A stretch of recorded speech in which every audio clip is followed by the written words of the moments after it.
Hello నమస్తే అండి.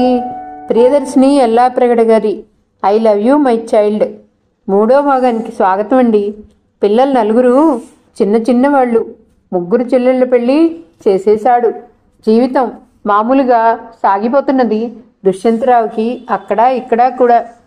ప్రాణేష్కి 10 సంవత్సరాలు నిండాయి. ఒక్కో క్లాసు దాటి వెళ్తున్నాడు. ఇంకా ఏఎస్రావు నగర్లో అద్దె ఇంట్లోనే ఉంటున్నారు పద్మిని కొడుకు.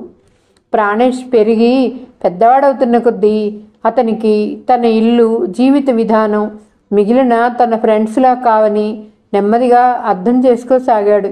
ఎందుకో అతనికి తల్లి దగ్గరున్న చనువు, ఆమె మీదున్న ప్రేమ తండ్రి మీద కలగటంలా.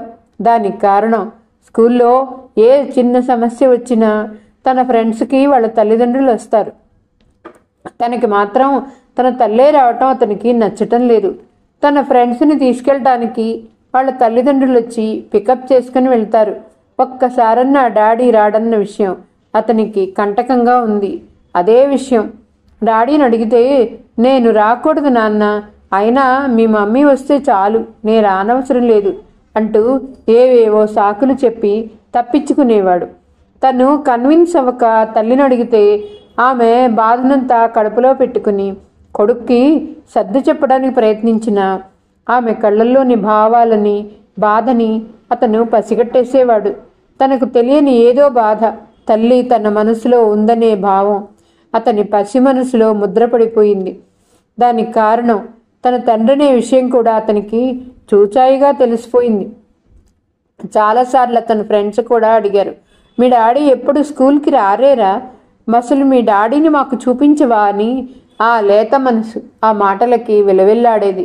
ఒక్కసారి పక్క ఇంటి చక్రధరరావు కొడుకు దినేష్ని అడిగాడు, ఎందుకురా మీ డాడీ రాత్రిపూట ఎక్కడికో వెళ్ళిపోతుంటాడు, మా డాడీ ఎంత లేట్ అయినా మా ఇంటికే వస్తాడు, కానీ మీ డాడీ ఎంత లేట్ అయినా ఎందుకులా దొంగలా వెళ్ళిపోతాడు అని అతడు అడిగినప్పుడు చెంప మీద చెళ్ళున కొట్టినట్టు అనిపించి తల్లి దగ్గరికి వెళ్ళి బోరుమన్నాడు. అతడు అడిగిన ప్రశ్నలకు ఆమె దగ్గర సమాధానాలు లేకపోయినా ఏదో ఒకటి చెప్పాలని చెప్పి అతని మనసు ప్రశ్నార్థకంగానే ఉంచగలిగింది. ఆఫీసు నుంచి వచ్చిన దుష్యంతరావు దగ్గరికి చనువుగా వెళ్ళటం లేకపోగా అతనికి దూరంగా వెళ్ళి ఏదో హోంవర్క్ చేసుకున్నట్లుగానో ఏదో బిజీగా ఉన్నట్టుగానో నటించేవాడు. దుష్యంతరావు కూడా కొడుకును దగ్గరికి తీసుకుని అనునయంగా మాట్లాడి అతని పసి మనసుకి ప్రేమను పంచాలన్న ధ్యాసే ఉండేది కాదు. ప్రాణేష్కి ప్రపంచమంతా తల్లే అయిపోయింది. రాను రాను తండ్రి మీద ద్వేషం పెరగసాగింది. ఎందుకో తండ్రి మీద ఏవగింప కలుగుతుంది. తల్లి మీద ప్రేమ ఎక్కువ అవటమే కాక తల్లంటే విపరీతమైన ఆరాధన బయలుదేరింది. తన తండ్రి మూలంగా తల్లి అవమానాల పాలవుతున్నదని చక్రధరరావు గారింట్లో ఆమెను చులకనగా మాట్లాడతారని, దానికి కారణం తన తండ్రేనని, ఇలా ఏవేవో ఆలోచనలు అతనిలో అంత బాధ పెడుతున్నా ఆమెకి తండ్రి మీద ఎక్కడలేని ప్రేమ ఎందుకో అర్థం కాదు. తండ్రి ఇంటికి వస్తే ఆమె అతనికి ఎన్నో రకాల సేవలు చేస్తుంది. బహుశా అందరి తల్లులు అంతేనేమో, కానీ తన తండ్రి మాత్రం మరి అందరి తండ్రుల ఇంట్లో ఎందుకు గడపడో అతనికి అర్థం కాదు. అసలు ఇల్లు, లైఫ్ స్టైలు అతనికి చిరాకు కలిగిస్తుంది. ఏదైనా దూరమైన ప్రదేశానికి తల్లితో వెళ్ళిపోవాలని, తండ్రి నుంచి పారిపోవాలని ఉంది. కానీ అతను చిన్నపిల్లాడు, ఇంకా స్కూల్ చదువు కూడా పూర్తవల. ఒకరోజు తల్లి, తండ్రి, తను ముగ్గురు హ్యాబిట్స్లో సినిమాకి వెళ్ళారు. ఫస్ట్ షోకి. సినిమా చూసి తాజ్మహల్ హోటల్కి వెళ్ళారు భోజనానికి. భోజనాలు అయిపోయిన తర్వాత దుష్యంతరావు పద్మినితో అన్నాడు, నువ్వు ప్రాణేష్ ముందు వెళ్ళి కారులో కూర్చోండి, ఇవిగో కీస్, నేను వెనకాలే వస్తా, ఎందుకంటే అమ్మకి దూరం చుట్టాం, ఎవడో నన్ను చూశాడు అని. సరేనంటూ పద్మిని కార్ కీస్ తీసుకుని కొడుకుతో వెళ్ళి డోర్ తెరిచి ముందు సీట్లో తను కూర్చుని వెనక సీట్లో ప్రాణేష్ని కూర్చోపెట్టింది. మమ్మీ, ఎందుకు డాడీ వాళ్ళు భయపడతారు, మనతో బయటికి రావటం తప్ప, ఎవరైనా చూస్తే ఏమవుతుంది అడిగాడు అమాయకంగా. కాదు నాన్న, మనము డాడీ కలిసి బయట ఎక్కువ తిరగకూడదు కన్నా, అలా తిరిగితే డాడీకి ప్రాబ్లమ్స్ వస్తాయి. ఎందుకు మమ్మీ, అందరికీ అలాగే వస్తాయా? కాదు కన్నా, డాడీకి మాత్రమే. ఎందుకంటే చిన్నపిల్లాడివి నువ్వు, నీకు అర్థం కాదులే, పెద్దయిన తర్వాత చెబుతా అంటూ ఏదో మాటల్లోకి మార్చేసింది సంభాషణని. ఆ రోజు కూడా ప్రాణేష్ చాలా చిరాకు పడ్డాడు తండ్రి మీద. అసలు ఇదంతటికీ బదులు ఇంట్లో కూర్చోవటమే నయమనిపించేది అతనికి. రాను రాను అతనికి బతుకు మీద రోత మొదలైంది. బతుకు బరువు కాసాగింది నెమ్మదిగా. జీవితమంతా ఎప్పుడూ ఒకేలా ఉండటం, రోజు రోజుకి మధ్య తేడా లేకపోవటం, ఎటైనా హాయిగా తల్లిదండ్రులతో వెళ్ళటం, తన ఫ్రెండ్స్ వాళ్ళ పేరెంట్స్తో వెళ్ళినట్టు పెళ్ళిళ్ళకో ఫంక్షన్స్కో లేక హాలిడేస్ కని ఏదైనా బయట ఊరికి వెళ్ళి 4 రోజులు ఉండి రావటమో, ఇంటికి ఎవరైనా గెస్ట్స్ రావటమో, లేక తను తన పేరెంట్స్తో ఎవరింటికైనా లంచ్కి కానీ డిన్నర్కి కానీ వెళ్ళటమో. అసలు అలాంటి సంఘటనే లేవు. బొత్తిగా జీవితంలో కనీసం చుట్టాలింటికి వెళ్ళాలంటే ఉన్నదొక్క మామయ్య ఫ్యామిలీ. వాళ్ళు ఎప్పుడో తన తల్లిని తనని వెలేశారు. ఇంటికి రావాలన్నా ఇంకా చుట్టాలు ఎవరూ లేరు. పెద్దవాడవుతున్న కొద్దీ జీవితం దుర్భరంగానూ విసుగ్గానూ ఉంది. స్కూల్ నుండి ఇంటికి వెళ్ళాలంటే ఒక్కొక్క రోజు వెళ్ళబుద్దవదు. సొంత తండ్రి గెస్ట్లా వచ్చి వెళ్ళటం అతనికి కంపరంగా ముళ్ళ మీద కూర్చున్నట్లుంది. ఈ జీవితానికి మొదలేదో తుదేదో కూడా కనుచూపు మేరలో కనిపించటం లేదు. అంత అంధకార బంధురంగా కనిపించసాగింది బతుకు. తల్లిని చూస్తే మనసు వికలమైపోతుంది. ఆవిడ సహనానికి ఓర్పుకి తను తొందరగా పెద్దవాడైతే తల్లిని ఎత్తుకుని తన తండ్రికి అంతంత దూరం పారిపోవాలనుంది. కానీ అది ఎప్పుడో తనకి తెలియదు. ఒకవేళ అలాంటి సందర్భం కనుకొస్తే ఆ పార్ట్ టైం హస్బెండ్ లేనిదే ఆమె బతకలేదని, అతన్ని విడిచి చావనైనా చస్తుందని కానీ అతడి నుంచి విడిపోదని అతనికి ఆ వయసులో తెలియలేదు. ఒంట్లో ఎప్పుడైనా బాగాలేకపోతే అతన్ని ఆటోలో కూర్చోపెట్టుకుని హాస్పిటల్కి తల్లి తీసుకుపోవాలి తప్ప కారున్న తండ్రి కారు తెచ్చి హాస్పిటల్కి తీసుకుపోవటం కానీ కొడుకుని చెయ్యి పట్టుకొని ఓదార్చటం కానీ ఎప్పుడూ చూడలేదు అతను. ఆలోచించే కొద్దీ మనసులో యాజిటేషన్ బయలుదేరుతుంది తప్ప దానికి పరిష్కారం ఏంటో ఎప్పుడూ అర్థం కాదు ప్రాణేష్కి. ఒకవేళ తల్లికి ఒంట్లో బాగాలేకపోతే ఓర్చుకున్నంతసేపు ఓర్చుకొని ఇక ఓర్చుకోలేనప్పుడు తప్పనిసరి హాస్పిటల్కి వెళ్లాల్సి వస్తే పని మనిషిని తోడు తీసుకుని వెళ్తుంది తప్ప తండ్రి స్వయంగా ఎప్పుడూ ఆమెని హాస్పిటల్కి కూడా తీసుకెళ్లటం అతని కళ్ళతో చూడలేదు. ఈ దొంగ జీవితంలోని పాత్రలన్నీ దొంగవే. తండ్రి దొంగలా వచ్చి దొంగలా వెళ్ళటం, తల్లి దొంగలా ఎప్పుడూ ఇంట్లోనే కూర్చోవటం. అలా కూర్చోవటమే కాక బయటి మొహమైనా చూడకుండా రోజులు వారాలు ఏవీ తెలియకుండా ఈ గృహ నిర్బంధ జీవితాన్ని గడపటం. ఇక తను చెప్పనక్కర్లా.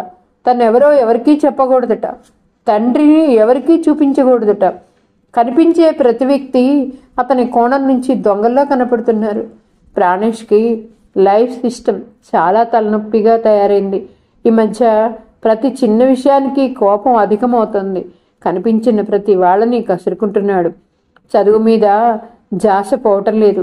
తన వాళ్ళెవరో పరాయి వాళ్ళెవరో అతనికి అర్థం అవ్వట్లేదు. తనకంటూ అసలు తన మనుషులెవరో అతనికి తెలియదు. అతనికి ఒక నాయనమ్మ ఉన్నదని తల్లి చెప్తే తెలుసుకున్నాడు. కొన్ని సందర్భాల్లో ఆమెను చూశాడు. ఆమె అతన్ని పలకరించలేదు. అసలు నాయనమ్మ దాకా ఎందుకు? నాన్నే పరాయివాడైనప్పుడు ఆ నాన్నకి అమ్మ పరాయిదవటంలో తప్పేముందని నిట్టూర్చేవాడు. చదువు మీదకి మనసు పోనప్పటికీ తల్లి కోసం కష్టపడి చదవాలని నిర్ణయించుకున్నాడు. పెద్దయి తన తల్లిని సుఖపెట్టాలని కలలు కనేవాడు. తను అచ్చం తన తండ్రిలా ఉంటాడని తల్లి చెబుతుంటే కారం పుట్టించే అన్ని వస్తువులు నూరి పేస్ట్ల ఒంటి నిండా పూసుకున్నట్టు అనిపించేది. తన మీద తనకే రోత పుట్టేది. చిన్న వయసైనా తండ్రి చాలా మంచి వ్యక్తిని, చాలా జెంటిల్ మ్యాన్ అని తల్లి చాలాసార్లు చెప్పేది తను అన్నం తినేటప్పుడు. మరి ఆమె ఎందుకలా చెప్తుందో అతనికి అర్థమయ్యేది కాదు. మంచివాడిని చెప్పడమే గాక తండ్రి పట్ల తల్లికి విపరీతమైన ఆరాధనాభావం ఉండటం అతనికి చిరాకు కలిగించేది.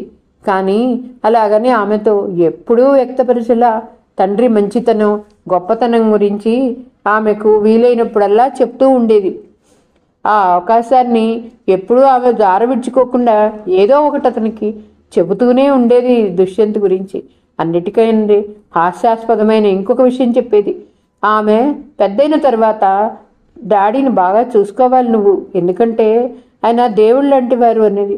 ఆయన చూసుకోవటానికి నేనెందుకు, ఆయనకు మనుషులు లేరా అనేవాడు వ్యంగ్యంగా. ఉన్నప్పటికీ సమయం సందర్భం ఎటొచ్చి ఎటెళ్ళేది తెలియదు కదా ప్రాణ. చెప్పిన మాట విను, గుర్తుపెట్టుకో. డాడీని నాతో సమానంగా చూసుకోవాలి సుమా అనేది. ఆమె అమాయకత్వానికి ఏడవాలో నవ్వాలో అర్థమయ్యేది కాదు. పిచ్చి మమ్మీ అనుకునేవాడు మనసులో. ప్రాణేష్ ఇంటర్మీడియట్లోకి వచ్చాడు.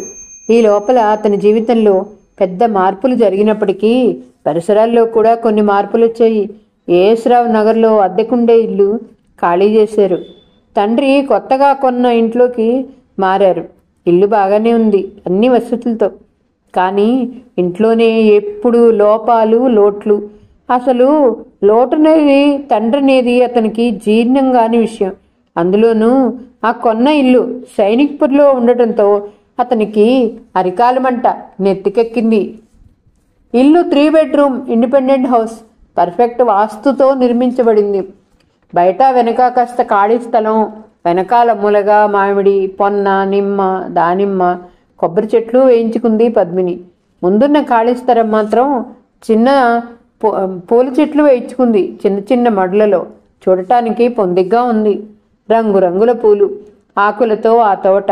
ఇంటి లోపల మాత్రం మీడియం సైజ్ బెడ్రూమ్లు, గోడల్లో అల్మారాలు, పెద్ద కిచెను, పెద్ద హాలు. 3 బెడ్రూమ్లో ఒకటి తనకు ఉంచుకుంది. నైరుతిలో ఉన్న బెడ్రూమ్ని ఇంకొకటి కొడుక్కిచ్చి మూడోది కాస్త పెద్దది దేవుడి కోసం. దానిలోనే ఒకవైపు పెయింటింగ్ సరదాగా వేసుకోవటానికి ఉంచుకుంది. ఆమె కుదిరినప్పుడు, ఒంటరితనంగా అనిపించినప్పుడు, ఖాళీ సమయం దొరికినప్పుడు ఆ గదిలో గడపటం అలవాటు చేసుకుంది.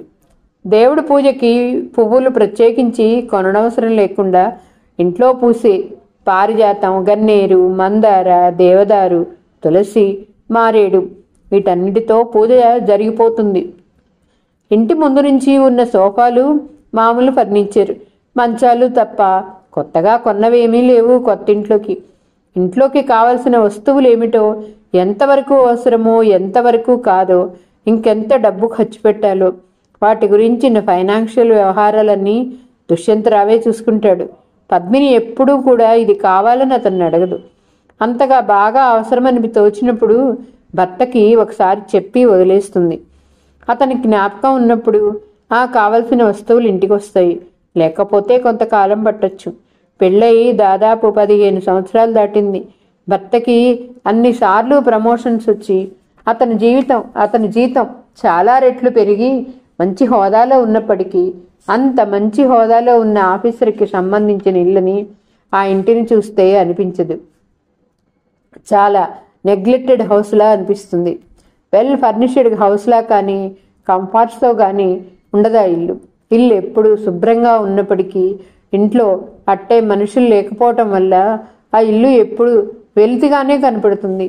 దుష్యంతరావు మోహినితో ఉండే ఇల్లు చాలా పెద్ద ఇండిపెండెంట్ హౌస్ అని, దానిలో చాలా పెద్ద గార్డెన్ ఉందని, ఇంట్లో లేని వసతులు లేవని, అది 3 అంతస్తుల భవనమని, ఎప్పుడూ మనుషులతోనూ పనివాళ్లతోనూ వచ్చిపోయే వాళ్లతోనూ సందడిగానూ ఉంటుందని వింది ఎవరో చెప్పగా. కొడుకులిద్దరికీ విడివిడిగా కార్లున్నాయని, వాటిని వాళ్లే నడుపుకుంటారని వింది. మరి తనకు అసలు కారే లేదన్న విషయాన్ని ఆమె గమనించలా. ఆ ఇంట్లో ఎన్నో రకాల వస్తువులున్నాయని విన్నది. చాలా విలాసవంతంగా ఉంటుంది ఆ ఇల్లు అనగా కూడా విన్నది. కానీ స్వయంగా తను చూడలేదు.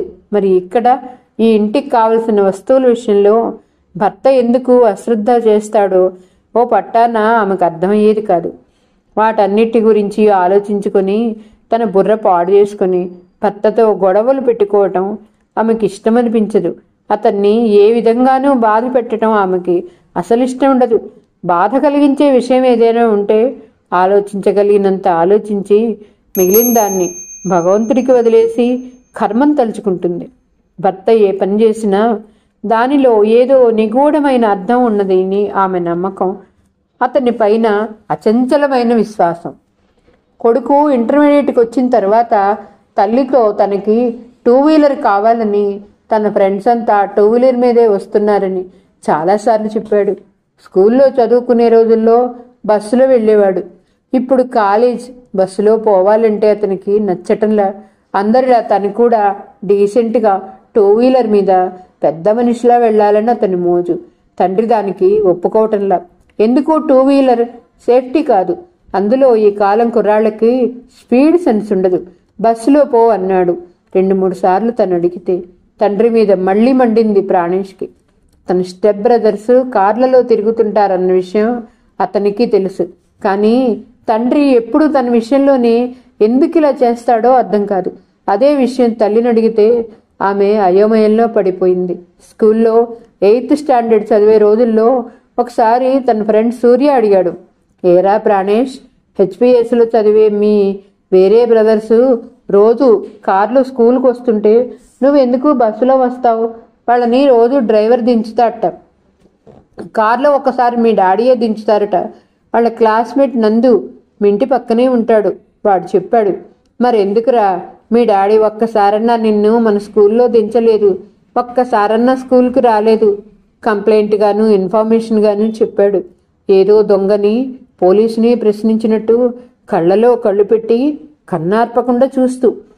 అవును, మీ డాడీకి ఇంకో సెటప్ ఉందటగా? పెదవిరుస్తూ. బాగానే ఉంది. అందరికీ ఒకే ఇల్లుంటే ఆయనకి మాత్రం 2 అన్నమాట అన్నాడు వెక్కిరింపుగా. ప్రాణేష్ కోపంతో వణికిపోయాడు. రక్తం ఉడికిపోయింది. సూర్య అలా అడిగినందుకు మళ్ళీ ఎప్పుడూ అతనితో మాట్లాడలేదు. ఇంటికొచ్చిన తర్వాత తల్లితో చెబుదామనుకున్నాడు ఈ విషయం. మళ్ళీ గుర్తొచ్చింది తల్లి దీనమైన మొహం, ఆమె బాధ.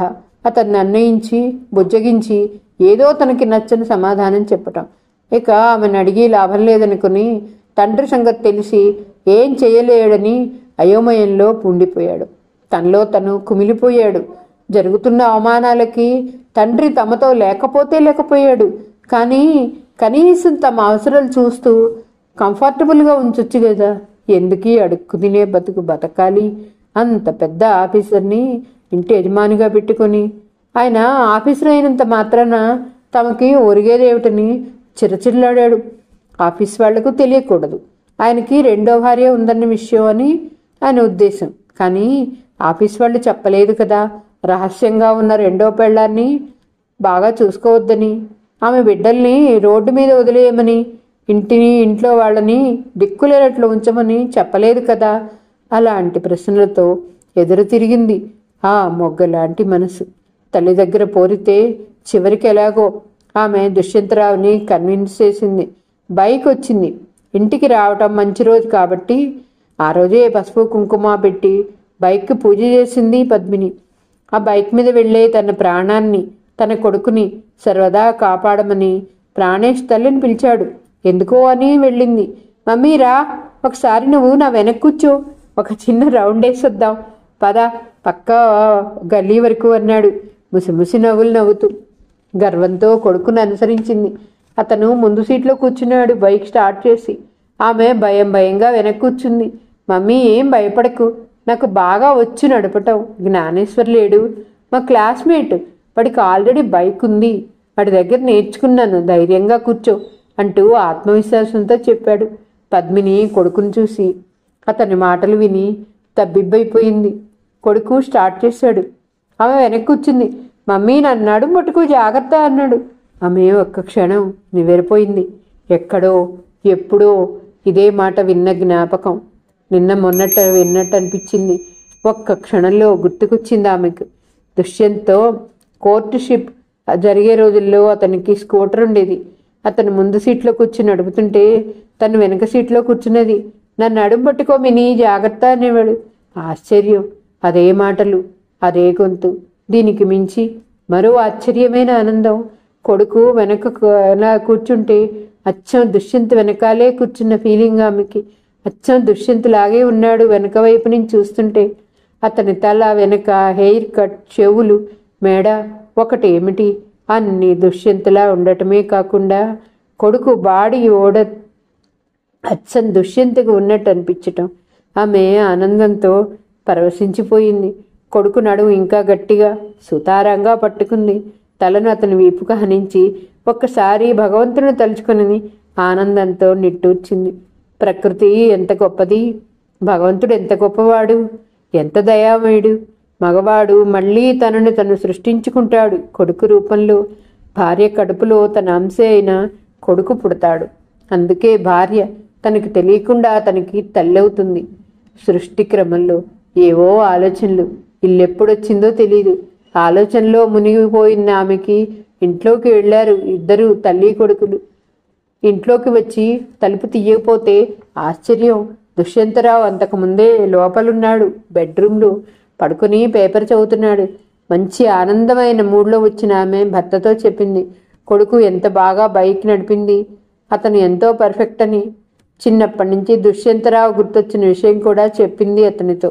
అతను ముసిముసి నవ్వులు నవ్వుకొని ఐసీ అన్నాడు. కానీ మాటిమాటికి ఎక్కకు బైక్, వాడు చిన్నపిల్లాడు, వాడిని ఒక్కడనే వెళ్ళని అని అతని మాటలకు నవ్వుకుంది. అతని పొసెసివ్ నేచర్ని తలుచుకుని కన్న కొడుకు మీద కూడా కుళ్ళుకుంటాడు ఈయన. వాడి వెనకాల కూర్చుని ఎప్పుడైనా బయటికి వెళ్తే ఏమవుతుంది అనుకుంది లోపల. అయినా మిని, నువ్వు బైక్ మీద వెళ్ళటం బాగుండదు చూసేవాళ్ళకి అన్నాడు ఆఫీసర్ హోదాతో. నాకు బాగుండదు మీతో వెడితే తప్ప అనుకుంది మనసులో. అలాగని బయటికి చెప్పి వాదన చేసేదనిపించుకోవటం ఇష్టం లేక ఓకే అంటూ కిచెన్లోకి వెళ్ళింది అతనికి ఈవినింగ్ స్నాక్స్ ఇవ్వటానికి. బెడ్రూమ్లో పేపర్ చదువుకుంటున్న తండ్రి దగ్గరికి వచ్చాడు ప్రాణేష్.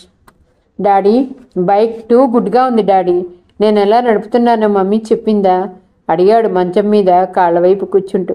అవునోయ్, నువ్వు బాగా నడిపావని చెప్పింది. రేపు ఆఫీస్ నుంచి పీతాంబరం అంకుల్ వస్తాడు నీ దగ్గరికి. అతనితో ఆర్టీఏ ఆఫీస్ దగ్గరికి వెళ్ళి అక్కడి ఫార్మాలిటీస్ చూసుకో.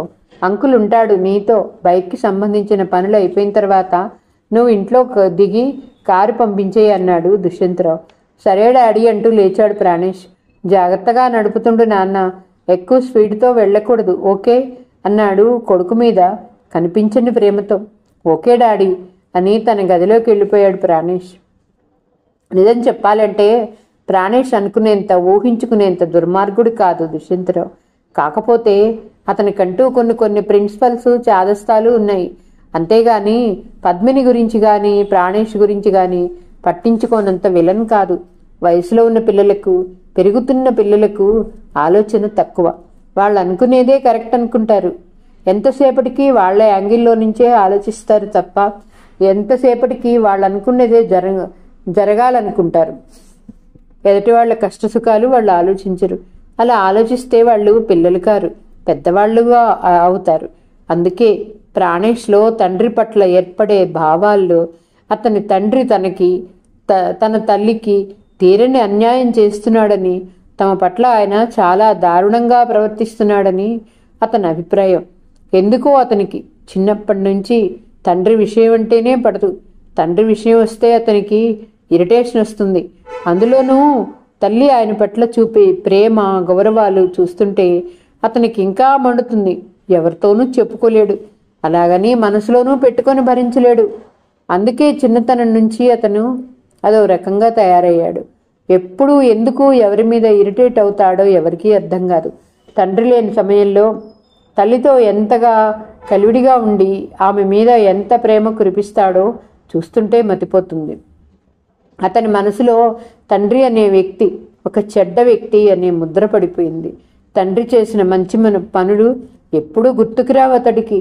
ఆ రోజు కూడా ఎందుకు తండ్రి గదిలోకి వెళ్ళి మంచం మీద కూర్చున్నాడంటే చాలా కాలంగా ఉన్న తన కోరికని తండ్రి తీర్చాడు కాబట్టి. అంతేగాని ప్రేమతో దగ్గరికి వెళ్ళలా. మర్నాడు ఉదయం ఆర్టీఏ ఆఫీస్కి వెళ్ళటానికి తయారవుతున్న కొడుకు దగ్గరికి వచ్చి, చూసావా ప్రాణ, డాడీ ఎంత మంచివారో, నీకు బైక్ కొనిపెట్టి ఎంత మంచి పని చేశారా. ఆయన పాపం చాలా మంచివారు కదా, నువ్వు ఊరికే ఆయన మీద అలిగి ఆయన మీద కోపతాపాలు పెంచుకోకురా కన్నా. నా తండ్రివి కదూ, డాడీకి నువ్వంటే ఎంత ప్రేమో తెలుసా, నీ గురించి ఎప్పుడూ నా దగ్గర చాలా బాగా చెప్తుంటారు తెలుసా అంటూ తండ్రి కొడుకుల మధ్య ఏర్పడుతున్న అగాధాన్ని పూడ్చటానికి ప్రయత్నించింది. తెలుసులే ఆయన మంచితనం. ఏంటి, కన్న కొడుక్కి కాలేజీకి వెళ్ళటానికి బైక్ కొనిపెట్టడం మంచితనమా? మరి ఇంతకాలం నేను స్కూల్కి బస్సులో వెళితే ఒక్క రోజన్న కారులో దింపాడు ఆయన. కనీసం పొరపాటున డ్రైవర్నన్నా పంపాడా? నన్ను స్కూల్కి పంపటానికి ఆయన బైక్ కొనిపెడితే ఏంటిట, పరాయివాడికి కొనిపెట్టాడా? నేనేమన్నా అడుక్కుండేవాడినా? ఆయన బైక్ కొనగానే ఆయన కాళ్ళు పట్టుకోవడానికి. తెలుసుకో, ఇప్పటికైనా కళ్ళు తెరుచుకో. అక్కడ వాళ్ళు బైక్ కార్లో పోరు, అందరికీ కార్లు ఉన్నాయి, అర్థమైందా? ఏదో ఒక బైక్ కొనగానే తెగ ఆనందపడిపోతున్నావు. అది కూడా ఎంత గొడవ చేస్తే కొన్నాడు ఆయన. ఆపేయి మమ్మీ, మనిషిలా సెల్ఫ్ రెస్పెక్ట్తో బతకడానికి ప్రయత్నించు. లెక్చర్ ఇచ్చాడు. ఎంతకాలంగా మనసులో పెట్టుకున్నాడో ఇన్ని విషయాలను. తల్లి బాధపడుతుందని ముందు వెనుక అయినా ఆలోచించటం కూడా మాట్లాడేశాడు. అన్ని మాటలు మొట్టమొదటిసారి ఆమె దగ్గర. ఆమె చాలా నిశ్చేష్టురాలైంది కొడుకు మాటలకి. నిజంగా తన కొడుకేనా ఇన్ని మాటలంటున్నది? తనకు పుట్టిన ఆ పసికందేనా ఇప్పుడు ఇలా తనను నిలదీస్తున్నది? ఆమె అవాక్కయింది కొన్ని క్షణాలు. ఎలాగో తమ్మాయించుకొని, నాన్న చూడరా, తప్పురా, ఆయన నీ కన్న తండ్రిరా, పరాయి వ్యక్తి కాదురా, వాళ్ళెవళ్ళ సంగతో మనకెందుకు చెప్పు. ఆయన మన మనిషి, మనకు కావాల్సింది ఆయన కార్లు కాదు. అయినా నాకు తెలియకడుతాను, ఆయన మన బాగోగులన్నీ చూడలేదా? మనకు కావలసినవన్నీ ఇవ్వటం మన మూలంగా ఆయన అవస్థలు అవమానాలు పడటం లేదా? నలుగురిలో మన మూలంగా ఇంట్లో వాళ్ళ తిరస్కారానికి గురి కావటం లేదా? మరి ప్రాణ, ఆయన చాలా మంచివాడు కాబట్టే నన్ను చేసుకున్నాడు. ఆయనకు పెళ్ళయిపోయినా లేకపోతే ఎందుకు అంత రిస్క్ చేయాలి ఆయన నా కోసం? చెప్పు. అని నన్ను ఎప్పుడూ కష్టపెట్టలా, పన్నెత్తి ఒక్క మాట అనలా, ఒక్కసారైనా నన్ను కళ్ళు ఎర్ర చేసి చూడలా. తెలుసా, ప్రేమించటానికి ప్రయత్నించు. మీ డాడీ చాలా గొప్పవాడురా. ఆయన మంచితనాన్ని తెలుసుకోవటానికి ప్రయత్నించు. ఆయన పట్ల కృతజ్ఞత పెంచుకో. చిన్నపిల్లవాడివి, ఆయన తప్ప నీకెవరున్నారు చెప్పు? పెద్ద అయితే నాతో సమానంగా ఆయన్ను కూడా చూసుకోవాల్సిన నువ్వు ఇలా మాట్లాడితే ఎలా నాన్న అంటూ కంట తడి పెట్టుకుంది. తల్లిని చూస్తుంటే విసుగొస్తుంది అతనికి. అవును మమ్మీ, నీ కోసం ఆయన చాలా కష్టాలు పడ్డాడని నువ్వు చెప్తున్నావు. నువ్వు ఎన్నెన్ని కష్టాలు ఆయన కోసం పడ్డావో నాకు తెలుసు. కళ్ళారా చూశాను, చిన్నప్పటి నుంచి చూస్తున్నా. సాజ్బినా సుహాగంలో హస్బెండ్ ఉండి కూడా అతన్ని చెప్పుకోలేని స్థితిలో ఉన్నావన్న విషయాన్ని గుర్తుంచుకో. ఆయన లేకపోతే నీకు పెళ్ళయ్యేది కదా? నీకేం తక్కువ? కన్నొంకరా కాలొంకరా? ఏదో పెద్ద అప్పటికి గతిమాలిన కురూపిని దయదలిచి ఆయన నిన్ను చేసుకున్నట్లు. లేకపోతే నువ్వు ఇప్పటిదాకా పెళ్లిగాక సన్యాసిని అయినంటూ అతని మాటలు అడ్డుస్తూ, తప్పు కన్నా, చాలా తప్పు మాటలు మాట్లాడుతున్నావు. ఆయన లేకపోతే నువ్వెక్కడి నుంచి వచ్చేవాడివి చెప్పు? ఆయన కొడుకువే కదా నువ్వు. చూడు మమ్మీ, నేను నీకు పుట్టకపోతే ఇంకెవడో పుట్టేవాడు నీకు. నేను పుడతానని ఆయన నిన్ను చేసుకోలేదు కదా. ప్రాణ, తప్పురా, తప్పు, పాపం తగులుతుంది. దేవుళ్ళలాంటి మనిషిని పట్టుకుని అన్నేసి మాటలంటే, అందులోనూ ఆయన కన్నతండ్రి అంటే సాక్షాత్తు దేవుడనిద్దాం. చూడు కన్నా, ఇలారా నా దగ్గరికి అంటూ కొడుకు చెయ్యి పట్టుకొని హాల్లో ఉన్న సోఫా దగ్గరికి తీసుకెళ్ళి సోఫాలో కూర్చుంది.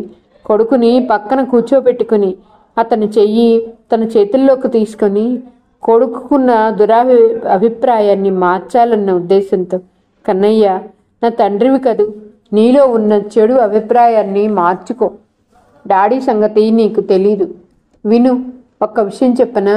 వాళ్ళందరికీ ఆయన ఏవేవో చేస్తున్నాడని నువ్వు బాధపడుతున్నావు. ఆయన వాళ్ళకి చేయటం ఆయన డ్యూటీ. ఆయన మనకి చేయటం ఆయన ఔదార్యం. ఆయన వాళ్ళకి ఏం చేసినా తన ధర్మాన్ని నిర్వర్తించటానికి చేస్తున్నాడు. కానీ ఆయన మనకే చేయటం అనేది ఎవరి కోసమూ కాదు. ఆయనకి మన మీదున్న ప్రేమ కోసం చేస్తున్నాడు, తెలుసా? ప్రేమకి డ్యూటీకి తేడా తెలుసుకో నాన్న. ఒక్క విషయం చెప్పనా? ఆయన వాళ్ళకి చెయ్యకుండా మనకే అన్నీ చేస్తున్నాడు అనుకో, ప్రపంచం ఏమంటుందో ఆలోచించావా? దుష్యంతరావు ఎంత దుర్మార్గుడు! భార్యాబిడ్డలను వదిలేసి ఉంచుకున్న దానికోసం, దాని కొడుకు కోసం పడిచేస్తున్నాడు. అది ఆయన మందు పెట్టింది. ఆయన చెడిపోయాడు అంటారు. మమ్మీని అలా నలుగురు ఆడిపోసుకోవటం నీకు బాగుంటుందా చెప్పు? నా మూలంగా డాడీని అందరిలో అవమానాలు పడవటం ఆయనకి మంచిదా, మనకి మంచిదా చెప్పు?